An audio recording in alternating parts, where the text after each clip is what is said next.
It's your boy Beatz.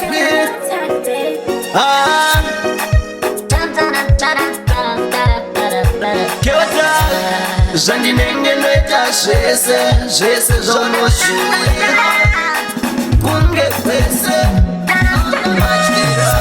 ndakakupinza mumwoyo ndaisazivawo nezvipanera muhomwe sando nebhobho jani 15 pounds kutsondaka moyo wangu kukupinza mumwoyo ndaisazivawo nezvipanera muhomwe ndaitoti kandakuwa wakutanga kukanika moyo wangu kana kukuda iri offense kana kukuda iri mhosva mai mwana ufunge ndaidada newe asina ziyazochinja ndiwe Keltech chakandiruma nzeve asangwarira anochema ndiwe ndakakupinza mumwoyo ndaisazivawo nezvipanera muhomwe sando nebhobho jani 15 pounds kutsondaka moyo wangu kukupinza mumwoyo ndaisazivawo nezvipanera muhomwe ndaitoti kandakuwa wakutanga kukanika moyo wangu right, baby. We are ready on ndaitoti ndazvibatira somebody but zvanzikadikona somebody ko anombode ini ndiri yabi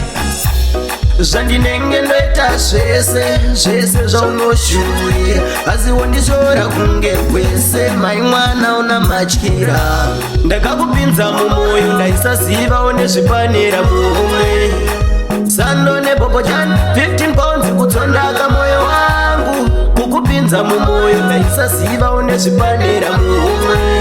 ndaitoti kandakuwa wakutanga kukanika moyo wangu kana kukuda iri offense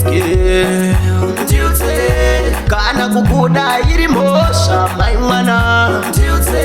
ufunge ndaidada newe asina ziyazochinja ndiwe Keltech chakandiruma nzeve asangwarira anochema ndiwe ndakakupinza mumwoyo ndaisazivawo nezvipanera muhomwe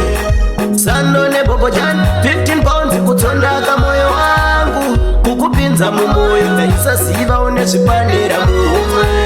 ndaitoti kandakuwa wakutanga kukanika moyo